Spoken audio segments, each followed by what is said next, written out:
Okay, good evening, students. So, as you know that we are going to start the online studies, and today I am going to continue the topic from where I left. We have done till the physical properties of carbonyl compound, the similarities between CC bond and CO bond, and the nature of carbonyl group. We have just discussed about it. ठीक है ना? After this, the next topic is method of preparation. Method of preparation. Method of preparation.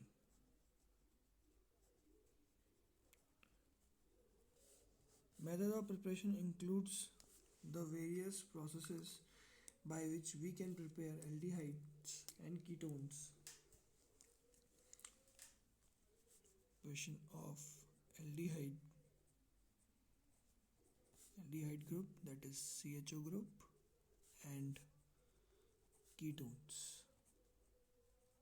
Okay, C double bond group. How will we prepare the aldehyde and ketones from various different functional groups or other substances? We are going to discuss about it. Okay.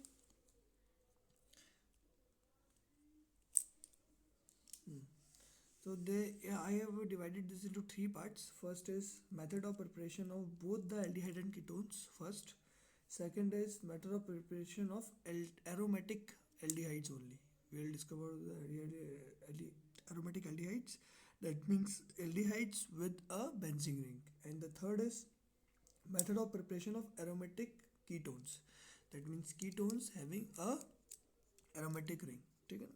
तो कैसे हम लोग ये prepare करने वाले हैं, how will you be prepare it? तो हम लोग इसके पीछे जाएंगे, इसके बेसिक पे जाएंगे कि कैसे प्रिपेयर करना है और क्या क्या चीज़ें लेंगे. सबसे पहले हम लोग जो करने वाले हैं वो काम करने वाले हैं ऑक्सीडेशन का. ठीक है ना? कि कैसे हम ऑक्सीडेशन को यूज़ करते हैं और एल्कोहल से क्या बनाते हैं, हम लोग बनाते हैं एल्डिहाइड्स. और फर्दर अगर हम और ऑक्सीडेशन करते हैं एल्डिहाइड का तो क्या बनता है, कार्बोक्सिलिक एसिड बन जाता है. क्योंकि कार्बोक्सिलिक एसिड क्या है, on oxidation on reduction carboxylic acid gives aldehyde. तो जब हम एल्डिहाइड का ऑक्सीडेशन कराते हैं तो हमें कार्बोक्सिलिक एसिड मिलता है. तो कार्बोक्सिलिक एसिड का रिडक्शन कराएंगे तो हमें एल्डिहाइड मिलेगा. तो एक बात तो हमें समझ में आई है. क्या समझ में आई है, हमें बहुत ज़्यादा ध्यान देनी है कि अगर हमें एल्कोहल से एल्डिहाइड बनाना है तो हमें एक माइल्ड ऑक्सीडाइजिंग एजेंट यूज़ करना पड़ेगा. अगर हम बहुत हार्ड ऑक्सीडाइजिंग एजेंट यूज़ करेंगे तो उसको इतना ज़्यादा ऑक्सीडाइज कर देगा कि सीधे कार्बोक्सिलिक एसिड बन जाए. ठीक है ना? हम चाहते हैं कि क्या बने, सिर्फ और सिर्फ एल्डिहाइड बने. मतलब एक रिएक्शन पार्ट एक लेवल तक रिएक्शन हो और फिर रुक जाए. ठीक है ना? ठीक है ना? आपको उस लेवल से आगे नहीं निकलना है और ना ही उससे पीछे रहना है. आपको वहाँ तक पहुँचना है क्योंकि आपको क्या चाहिए, एल्डिहाइड चाहिए. तो मतलब वो रिएक्शन होनी भी चाहिए और इतनी होनी चाहिए कि यहीं तक ही पहुँचे, इसके आगे ना हो. या इसके लिए हम या तो इनहिबिटर लगाएंगे या फिर कुछ ऐसा करेंगे कि हम लोग जैसी एल्डिहाइड बन रहा है उसको अलग कर लेते हैं. ठीक है ना? अगर उसको हम सेपरेट आउट कर लेंगे तो हमारे पास एल्डिहाइड बचा रह जाएगा और वो आगे ऑक्सीडाइज नहीं हो पाएगा. ठीक है ना?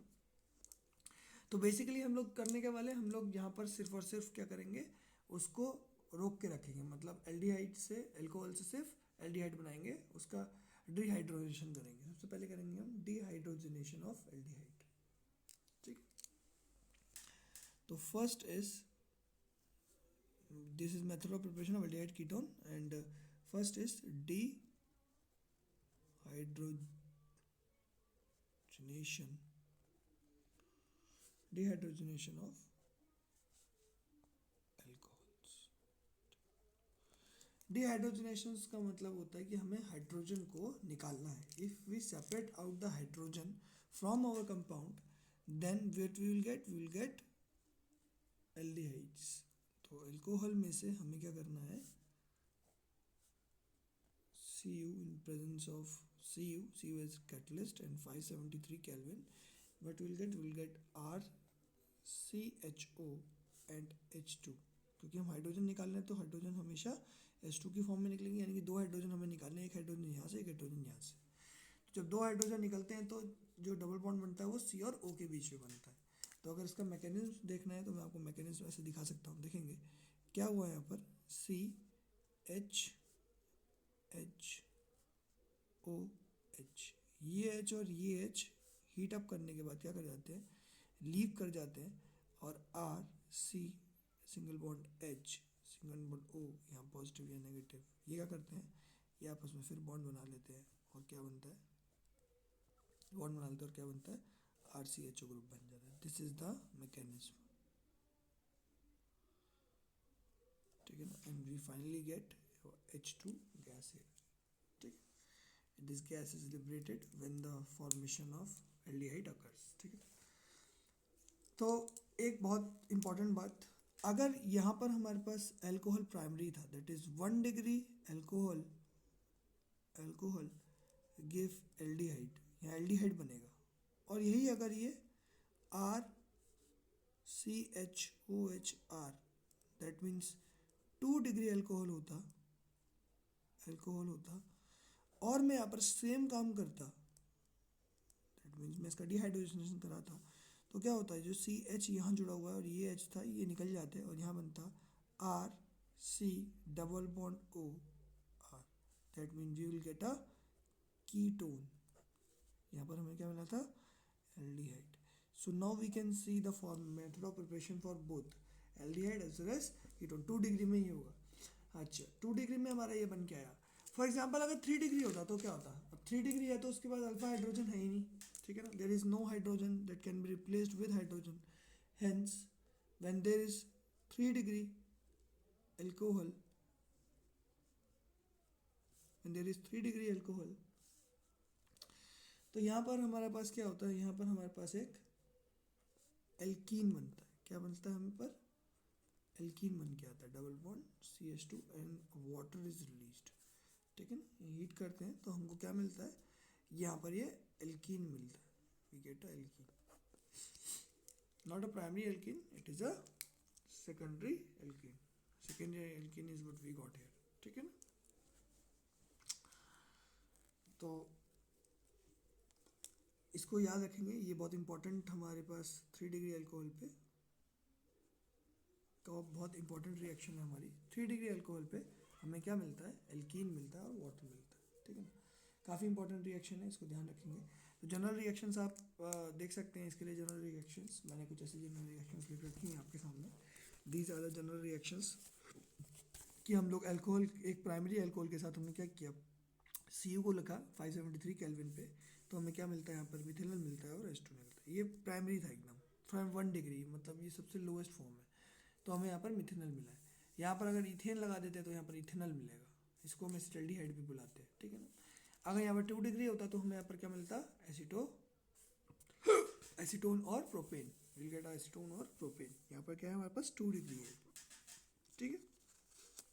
These are some of the reaction, और टर्सरी वाले की रिएक्शन ही मैंने आपके सामने लिख रखी है। These are the general cases, these are the examples and these are the general cases of formation, method of preparation for aldehyde and ketone by dehydrogenation, ठीक है ना।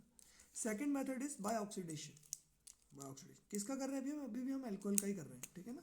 Second method is by oxidation, ठीक है। देखते हैं हम oxidation में क्या कर रहे हैं, ठीक है। चलो ऑक्सीडेशन को देखते हैं क्या होता है ऑक्सीडेशन। तो ऑक्सीडेशन करते समय हम इस बात का ध्यान रखेंगे कि ऑक्सीडाइजिंग एजेंट जो होना चाहिए हमारा हमेशा माइल्ड होना चाहिए। तो सिंपल, अगर मैं आपको रेगुलर जनरल प्रोसेस में अगर मैं आपको लिख के दिखाऊं, जो रिएक्शंस होती हैं वो क्या होती हैं कि RCH2OH प्लस नेसेंट ऑक्सीजन को यहाँ इसलिए दिखा रखा है क्योंकि हम ऑक्सीडेशन करा रहे हैं। अगर इसका ऑक्सीडेशन करा रहे हैं, किसकी प्रेजेंस में होता है oxidation, K2Cr2O7, that is potassium dichromate and sulphuric acid, ठीक है ना। एसिडिक मीडियम में अगर हम लोग K2Cr2O7 को यूज़ करते हैं तो ये हमारे इसको ऑक्सीडाइज करने में हेल्प करता है, और हमारे पास क्या बन के आता है यहाँ पर, क्योंकि ये कौन सा है, ये 1 डिग्री है, this is a 1 degree, this is 1 degree, तो हमें क्या मिलने वाला है, यहाँ पर एल्डिहाइड मिलने वाला है। क्या मिलने वाला है, जैसे प्रीवियस बारी में हमें, प्रीवियस टाइम हमें मिला था 1 डिग्री में एल्डिहाइड मिला था, तो यहाँ फिर से हमें एल्डिहाइड मिलेगा, ठीक है ना।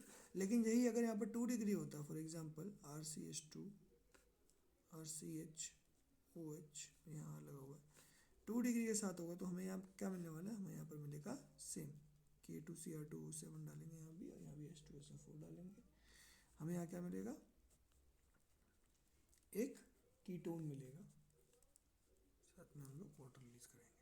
तो इसकी स्पेशलिटी है यहाँ पर वाटर रिलीज होता है, ठीक है ना, ऑक्सीडेशन जब हम करते हैं। और जब हम ऑक्सीडाइजिंग एजेंट यूज़ करेंगे वो दैट इज़ माइल्ड। तो इस इंपॉर्टेंट क्या है, we will use a mild oxidising agent, mild oxidising agent, as a strong oxidizing agent will convert this directly into the carboxylic acid and will not be able to get aldehyde or ketone, we will get a carboxylic acid, ठीक है ना।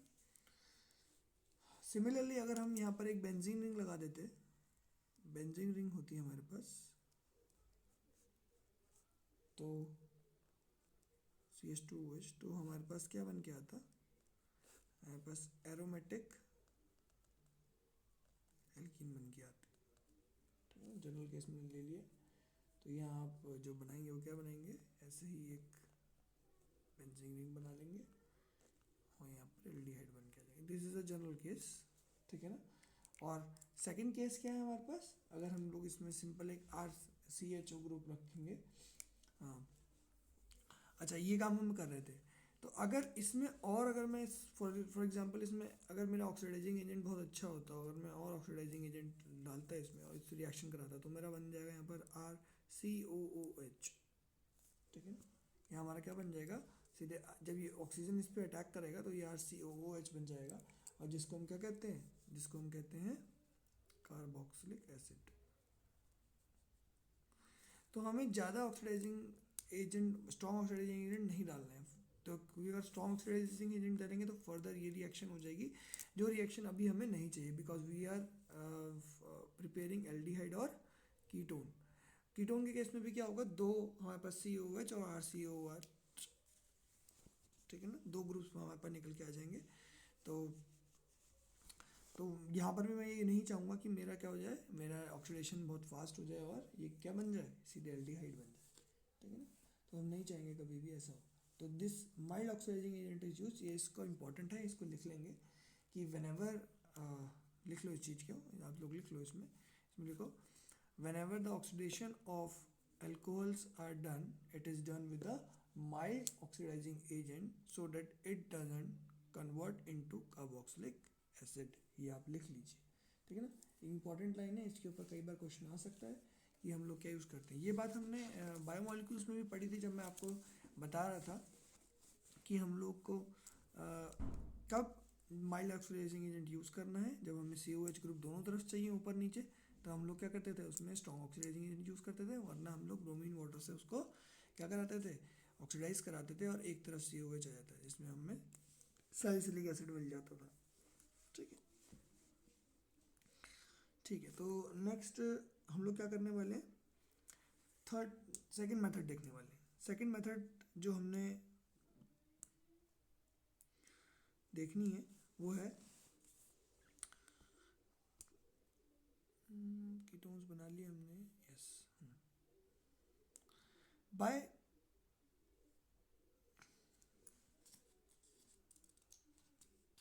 Oxidation. Next हमें लिखना है from acidic acid chlorides, कैसे हम लोग acid chloride से यहाँ अपना मेथड कैसे निकालेंगे प्रिपरेशन का। तो I am going to discuss it.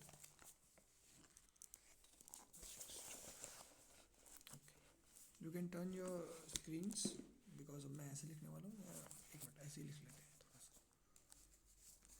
दिख तो जाएगा, ठीक। I hope the screen is visible. तो मैं अब ऐसे लिखने वाला हूँ,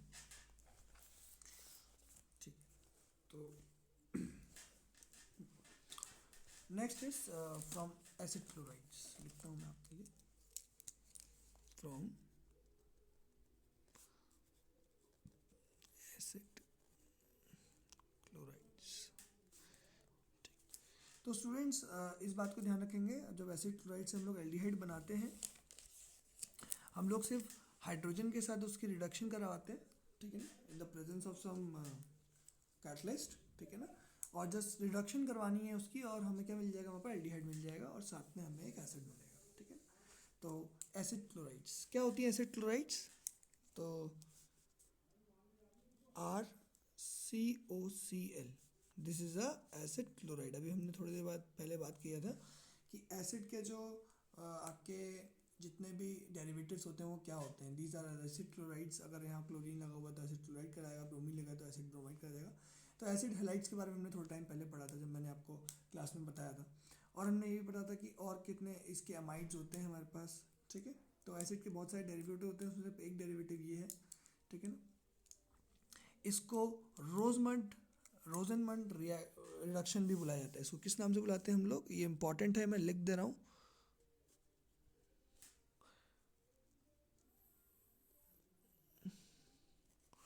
रोजनमंड्स reaction,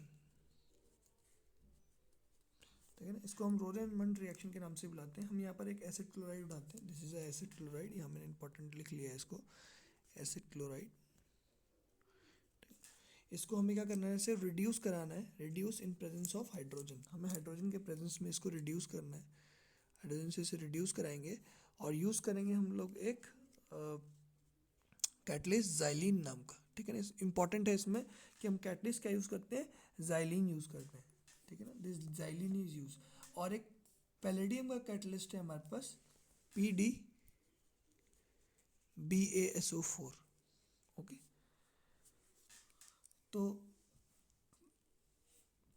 palladium catalyst deposited on barium sulphate and are partially poisoned and partially poisoned by the addition of sulfur or क्यूनोलाइन, ठीक है ना। हमें कुछ ऐसा चीज़ यूज़ करनी है, ठीक है ना। इसमें पार्शियल सल्फर में इसको हम लोग करते हैं जब हम इसके ऊपर क्या करते हैं, जब हम पैलेडियम को यूज़ करते हैं, ठीक है ना। पैलेडियम हमारे यहाँ पर BaSO4 के ऊपर डिपॉजिटेड है, साथ में इसमें सल्फर भी है, ताकि ये रिएक्शन जो है ये प्रॉपरली हो सके। और जाइलिन क्या है यहाँ पर, xylene is a solvent, this is a solvent, this is very important, इस चीज़ को लिख लेंगे। तो इसको मैं आपको एक बार डिक्टेट कर देता हूँ, तो एक बार डिक्टेट कर देता हूँ, प्लीज़ आप इसको लिख लीजिए। इसके लिए लिखेंगे, aldehyde can be obtain by the reduction of acid chlorides with hydrogen in presence of palladium catalyst deposited on the barium sulphate and partially poisoned by the addition of sulphur. Xylene is used as solvent in this reaction. This reaction is also known as रोजनमंड reaction. जो मैंने आपको लिखा है इसको हम रोजनमंड reaction कहते हैं।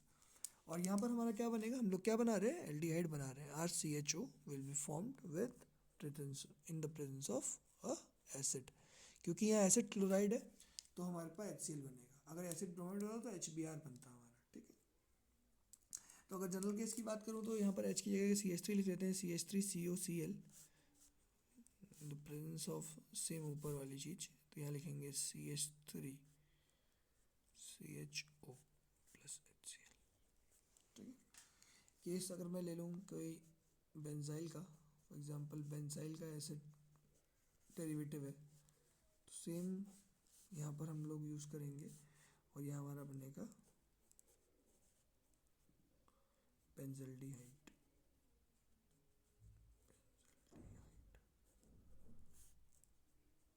with HCl. This is benzoyl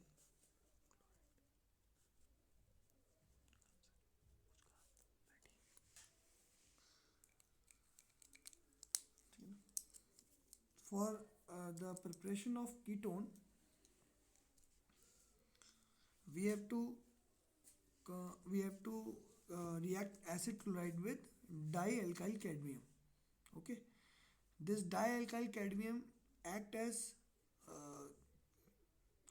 catalyst as well as the reactant also, ठीक है ना। तो यहाँ हम देख लेते हैं इसको, ये इंपॉर्टेंट है कि कीटोन कैसे बनता है। ये तो हमने बनाया सीधे क्या, हमारा एल्डिहाइड बनाया, this is the formation of aldehyde, ठीक है। या तो एल्डिहाइड बनाया। अब हमें जब कीटोन बनाना है, कीटोन कैसे बनेगा देखते हैं। तो कीटोन के लिए हम क्या कर रहे हैं, वही फिर से हमें बनाना तो हमेशा एसिड क्लोराइड से है, तो RCOCl तो यूज़ होगा। साथ में इसमें कैडमियम का एक डाइल्काइल कैडमियम हम यूज़ करेंगे, this is dialkyl cadmium, okay. यहाँ मैंने R डैश क्यों लगाया है, सबसे पहले ये सोचेंगे कि हमने R डैश क्यों लगाया है। ये R डैश लगाने का रीज़न सोचना पड़ेगा। आर डैश इसलिए लगाया गया ताकि हम डिफ्रेंशिएट कर सके कि जो इसमें जुड़ रहा है वो किधर से जुड़ रहा है, कौन सा जुड़ रहा है। तो जब हम बनाएंगे इसमें तो हमारा बनेगा R C double bond O R dash, और हमारा बनेगा यहाँ पर C D C L two. ठीक है ना, यहाँ तो एक सी एल था, इसको बैलेंस करने के लिए हमें क्या करना पड़ेगा, यहाँ पर टू ये यूज़ करने पड़ेंगे, तो यहाँ पर टू बनेंगे। और हमने ध्यान इस बात का देना है कि हर बार जो भी बन रहा है वो आर सी और C double bond O R dash ही बन रहेगा। ऐसा नहीं होगा कि R dash C double bond O R dash बन जाए ना, ऐसा नहीं होगा। होना क्या है, क्योंकि मैकेनिज्म यही फॉलो हो रहा है कि यहाँ से सी एल निकल रहा है, इस कैडमियम के साथ जुड़ रहा है, तो एक सी एल एक कैडमियम के साथ जुड़ेगा तो एक आर के साथ जुड़ जाएगा, फिर दूसरा सी एल दूसरे वो उसका सी एल आएगा वो इस वाले कैडमियम के साथ फिर से जुड़ेगा, और इसका वाला उसमें जुड़ जाएगा। तो दो में ये दो हमारे पास जब एसिड क्लोराइड आएंगे तो हमारे पास दो यहाँ पर कीटोन मिलेंगे, दो यहाँ पर हम मोल्स कीटोन के मिल जाएंगे। ठीक है ना, क्योंकि C D C L two है यहाँ पर। ठीक है ना, this is cadmium chloride, this is a ketone, this is cadmium chloride. ठीक है ना, this is acid chloride. General example अगर मैं आपके सामने लूँ, फॉर एग्जांपल बेंजाइल वाला ही ले लेते हैं, पिछली बार जो हमने लिया था। ठीक है, सी ओ सी एल ले लिया, यहाँ पर हमने क्या किया, C H three whole twice C D के साथ ऐसे लिख दिया, तो बनेगा क्या, मेरा बनने वाला है C double bond O C H three two times plus C D C L two. This is what we are going to get. ठीक है, तो यहाँ पर मैं कुछ भी लिखूँ तो मैं ऐसे आगे बना सकता हूँ, बहुत ईजी है। अगर मुझे दोनों मतलब फॉर एग्जांपल मेरे को बेंजोफिनोन बनाना है, बेंजोफिनोन क्या होता है, बेंजोफिनोन ये होता है, हमने स्टार्टिंग में बात करी थी, दिस इज बेंजोफिनोन। अगर दोनों तरफ मैं बेंजीन रिंग लगा दूँ कीटोन के लिए दोनों ग्रुप्स में, तो ये इसको बेंजोफिनोन बुलाते हैं। बेंजोफिनोन कैसे बनेगा, यहाँ पर मेरे पास एक बेंजाइल क्लोराइड होना चाहिए, और साथ में जो यहाँ पर मैं यूज़ कर रहा हूँ कैडमियम का, उसमें भी मेरे पास क्या होना चाहिए, ये होना चाहिए सी डी। जगह नहीं है तो मैं इधर बना दे रहा हूँ। ठीक है ना, जब ये रिएक्ट करते हैं तो क्या होता है, यहाँ पर से सी डी सी एल के साथ निकल जाता है, एक जोड़ के पहले एक जाएगा, इससे जुड़ेगा, फिर दूसरे वाले दूसरा इसका मॉलिक्यूल आएगा, दूसरे वाले के साथ जुड़ेगा और ये बनाएगा, और साथ में हमें निकलेगा C D C L two as always, ये हमेशा निकलना है। इसका नाम क्या है, इसका नाम है बेंजोफिनोन। क्या है इसका नाम, बेंजोफिनोन। इसका नाम एसिटोफिनोन है, ये क्या है, acetophenone. These are the name. मैं बार बार नेमिंग के पीछे बहुत ज़्यादा पढ़ रहा हूँ, आपको पता है। स्टार्टिंग से मैंने आपको समझाया कि नेम्स के बारे में बहुत ध्यान देना है, नेम्स के लिए बहुत ध्यान देना है, तो नेम ज़रूर जानेंगे। तो हमारा जब ये बन रहा था बेंजोफिनोन, कैसे बना, पहले हमने क्या किया, एक फिर से वही एसिड क्या कहते हैं, हमने यहाँ पर बेंजोइल क्लोराइड ले लिया जो हमने यहाँ पर लिया था। इस बेंजोइल क्लोराइड को फिर हमने एक डबल रिंग वाले कैडमियम के साथ क्या किया, रिएक्ट करवाया, तो ताकि इधर दूसरी भी रिंग लग सके, तो दोनों यहाँ पर रिंग हमें मिल के आ जाती है। ठीक है, अगर तो हम लोग कोशिश यही करते हैं कि जो हमें बनाना है उसका ही डेरिवेटिव यहाँ उठा के रख दें, ताकि हमें जो एग्जैक्टली वो मिले। तो इसको बुलाते हैं बेंजोफिनोन, ये बुलाते हैं हम लोग एसिटोफिनोन। ठीक है ना, तो these are the formation of, ये बहुत इंपॉर्टेंट रिएक्शन है, इसको याद रख लेंगे। रोजेनमेंट रिएक्शन जो है, रोजेनमेंट रिएक्शन को हम जरूर याद रखेंगे, और कीटोन से फॉर्मेशन भी हमने देखी। एक लिमिटेशन है, इस लिमिटेशन को इंपॉर्टेंट है, ये लिख लेंगे, तो मैं आपको लिखवा दे रहा हूँ, डू राइट इट। लिमिटेशन लिखेंगे, this method of preparation of ketone suffers from a drawback that the alkyl group of ketone derived from dialkyl cadmium can only be a primary alkyl group। ठीक है ना, तो अब जो भी हमारे यहाँ पर जुड़ने वाला है कैडमियम के साथ, वो क्या होगा, एक प्राइमरी अल्काइल ग्रुप होगा, वो कहीं भी एक टर्शरी या सेकेंडरी या टर्शरी अल्काइल ग्रुप नहीं हो सकता, क्योंकि हम कैडमियम के साथ जो भी यूज़ करेंगे वो हमेशा क्या होगा, एक अल्काइल ग्रुप ही होगा। ठीक है ना, सिंपल प्राइमरी अल्काइल ग्रुप ही होता है जो हमारे कैडमियम पे जुड़ा होता है, तो जो भी जुड़ने वाला है वो भी एक प्राइमरी रहेगा। तो एक जो इम्पोर्टेंट जो हम बात कर, जो मैंने आपसे बात करी कि हम इसमें चेन आइसोमर एक का जैसा डेरिवेटिव हम इसमें ऐड नहीं कर सकते। फॉर एग्जांपल हमें आइसोप्रोपाइल अगर ऐड करना है तो we can not add isopropyl. ठीक है ना, हमारा सीधे से प्रोपाइल ऐड होगा, आइसोप्रोपाइल ऐड नहीं होगा। तो इस लिमिटेशन को लिख लेंगे, बहुत इंपॉर्टेंट है। ठीक है ना, लिख लेंगे इस चीज़ को, alkyl group of ketone derived from alkyl cadmium can only be a primary alkyl group. This is very important limitation of this part. Many a times questions are asked from this point, so I am discussing this point. This is really important. ठीक है ना? Next we are going to see the formation of aldehyde and ketones with the use of alkenes. So we are going to see how we prepare alkenes using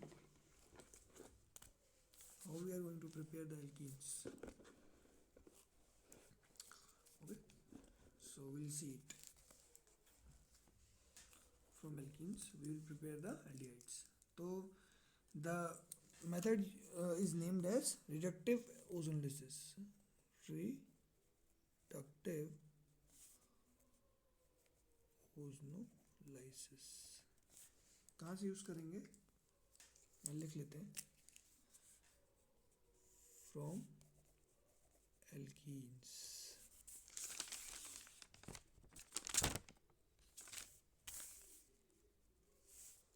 alkenes से अब बनाने वाले हैं हम लोग रिडक्टिव ओजोनोलिसिस का use करके. क्या होता है रिडक्टिव ओजोनोलिसिस? हम लोग क्या करते हैं, इसमें ओजोन की रिएक्शन कराते हैं, उसके बाद एक रिडक्शन कराते हैं हाइड्रोजन पेरोक्साइड की हेल्प से, और हाइड्रोजन पेरोक्साइड जिंक और वाटर की हेल्प से इसमें रिडक्शन कराते हैं, और हमको क्या मिलता है वहाँ पर, एक एल्डिहाइड ग्रुप मिलता है. बीच में एक ट्रांजिशन स्टेट आती है, इसको हम बुलाते हैं ओजोनाइड. ठीक है ना? वो ओजोनाइड क्या होता है उसको हम समझेंगे कि कैसे ऑक्सीजन के बीच में हम लोग क्या करते हैं, जो एल्कीन जो होता है उसको ट्रैप कर लेते हैं, और उसके बाद हम क्या करते हैं, उसको अलग करते हैं और बनाते हैं अपना एक मिथेनॉल ग्रुप, यानी कि एल्डिहाइड ग्रुप बनाते हैं. और क्या ऐसा करेंगे कि इसमें कीटोन बन सके. एल्कीन से डायरेक्ट कीटोन कैसे बनाते हैं ये भी हम देखेंगे. तो इसमें क्या चेंजेस करेंगे हम कीटोन बनाने के लिए, या हमें कैसा डेरिवेटिव चाहिए कीटोन बनाने के लिए, उसको हम देखेंगे और समझेंगे. ठीक है ना? तो सबसे पहले हम देखेंगे फॉर्मेशन ऑफ एल्डिहाइड. तो लिख लेता हूँ मैं इसको, फॉर्मेशन ऑफ एल्डिहाइड. हम किससे करने वाले हैं एक केस, हम लोग करने वाले हैं एक एल्कीन से. ठीक है ना? जो भी काम करने वाले हम लोग एल्कीन को यूज़ करके करने वाले हैं. तो मैंने पहले एक एल्कीन बना लिया सीधे, RCH. ठीक है ना? साथ में हमें क्या यूज़ करना है, हमें ओजोन यूज़ करना है. जैसे ही हमने ओजोन को यूज़ किया, ओजोन का स्ट्रक्चर हमें कैसा दिखता है, हमेशा ऐसा होता है स्ट्रक्चर. ठीक है? तो ओजोन क्या करते हैं, इसके जो ऑक्सीजन जो होते हैं वो इस पर अटैक करते हैं, और दूसरा ऑक्सीजन ऊपर से अटैक कर देता है. तो जब ये अटैकिंग होती है तो हमारा जो इंटरमीडिएट बन रहा होता है वो ये बनता है, क्योंकि यहाँ पर एक HH यहाँ लगा हुआ है. ठीक है? अब जब अटैक होता है तो यहाँ जब एक ऑक्सीजन का अटैक नीचे से होता है, दूसरे ऑक्सीजन का अटैक नीचे से होता है, तो वो सिंगल बॉन्ड यहाँ बना लेते हैं. ऑक्सीजन आपस में तो जुड़े हुए हैं. ठीक है ना? ये बॉन्ड बना लेते हैं, और ये वाला बॉन्ड और बीच में टूट जाता है इनके बीच में, और ये ऑक्सीजन तीसरा जो अटैक करके, हुई नेसेंट ऑक्सीजन होती है, अटैक करके इसके साथ बॉन्ड बना लेता है, और हमारे पास जो मिलता है वो मिलता है RCHOCHR. जो भी हमने बनाया था, ये R- भी हो सकता है, इट डजेंट रियली बॉदर अस. लेकिन हम जो यूज़ करते हैं वो क्या करते हैं, सिमेट्रिक एल्कीन यूज़ करते हैं. We generally use symmetrical alkenes. क्यों? ताकि जो हमारे पास यहाँ पर जितने भी जो भी डेरिवेटिव बन के आ रहे हैं वो एक ही तरह का बन के आए, ऐसे 2 या 3 तरह के बन के ना आए. तो कैसे करते हैं, इसके बाद हम लोग इसमें क्या करेंगे, रिडक्शन करेंगे यूजिंग जिंक एंड वाटर. और जब हम रिडक्शन करते हैं तो हमें H2O2 इसमें साथ में बाहर मिलती है, जिसको हम हाइड्रोजन पेरोक्साइड बुलाते हैं. तो हाइड्रोजन पेरोक्साइड यहाँ से निकलती है, और हमें मिलता है यहाँ पर 2 डेरिवेटिव मिलते हैं, CHO के, RCHO के 2 डेरिवेटिव मिलते हैं. ठीक है ना? 2 मॉलिक्यूल्स मिलेंगे. ठीक है ना? तो जनरल केस की अगर मैं बात करूँ तो मैं एक जनरल केस आपके सामने लिख सकता हूँ, CH3 CH double bond CH3. Symmetrical ether लेना है, सिमेट्रिकल एल्कीन लेना है. सिमेट्रिकल एल्कीन लेंगे तभी ये केस बनेगा, वरना ये केस नहीं बनेगा. CH CH CH3 तो इस ओजोन का काम क्या था, इसको अलग करना, पहला काम इसको अलग करना था और फिर ऑक्सीजन इसके साथ जोड़ना, ठीक है ना। तो जब हमने इसके फिर Zn और H2 के साथ इसकी रिएक्शन कराई तो हमें क्या मिल गया, यहाँ पर हमें मिला यहाँ पर CH3CHO और साथ में हमें यहाँ पर बाहर के निकला hydrogen peroxide, we got as a by product. तो this is general reductive osmosis that we have seen the mechanisms too. Now what we are going to do is we are going to write a single line for this, ठीक है ना। तो अभी ये symmetrical alkene के साथ क्या होगा वो मैं आपको इसके बाद बताने वाला हूँ। क्या होगा वहाँ पर हमारे एक ही जगह दो डेरिवेटिव मिलेंगे, वो हम नेक्स्ट क्लास में देखेंगे। तो अभी इस क्लास में इतना देख लेते हैं कि हमने किया क्या। तो इसके लिए लिख लेंगे alkenes react with ozone in inert solvents at low temperature. ये सब काम हम लो टेम्परेचर पे कर रहे हैं to form a addition product called ozonide. ये जो हमारा बना है this is known as ozonide, this is the ozonide, ठीक है ना। These ozonides are hydrolysed with water, ये वाटर से हाइड्रोलाइज इजीली हो जाते हैं in the presence of zinc. और कोई भी मतलब जो भी चीज़ हम यूज़ करेंगे जब इसको रिड्यूस करने के लिए यूज़ करें and reduced with reduced in इसको हम रिड्यूस कर सकते थे क्या कहते हैं हाइड्रोजन के इस्तेमाल से, जहाँ पर हम लोग पैलेडियम यूज़ कर सकते हैं। तो दोनों ऑप्शन ठीक है, हम लोग जिंक के साथ कर रहे हैं यहाँ पर काम, ठीक है ना। और ये क्या देता है साथ में, इसके साथ क्या देता है, ये एक hydrogen peroxide as a by product और हमारे पास एक एल्डिहाइड देता है, ठीक है। इथेनॉल बना है यहाँ पर, दिस इज एल्डिहाइड पेरोक्साइड, यहाँ पर हमें मिलती है पेरोक्साइड, ठीक है ना। पेरोक्साइड और एक एल्डिहाइड मिलता है हमें यहाँ पर, ठीक है ना। तो हम लोग सिमेट्रिकल एल्कीन यूज़ करेंगे तो हमें सिमेट्रिकल प्रोडक्ट मिलेंगे। अभी मैं नेक्स्ट क्लास में आपको अनसिमेट्रिकल एल्कीन यूज़ करके दिखाऊंगा जिसमें हमें अनसिमेट्रिकल प्रोडक्ट मिलेंगे। तो लिख लेंगे symmetrical alkene gives only one product where while unsymmetrical alkene gives two different products of aldehydes, ठीक है ना। We get a mixture at that time. Thank you class. I will discuss next topics in the next class. Thank you.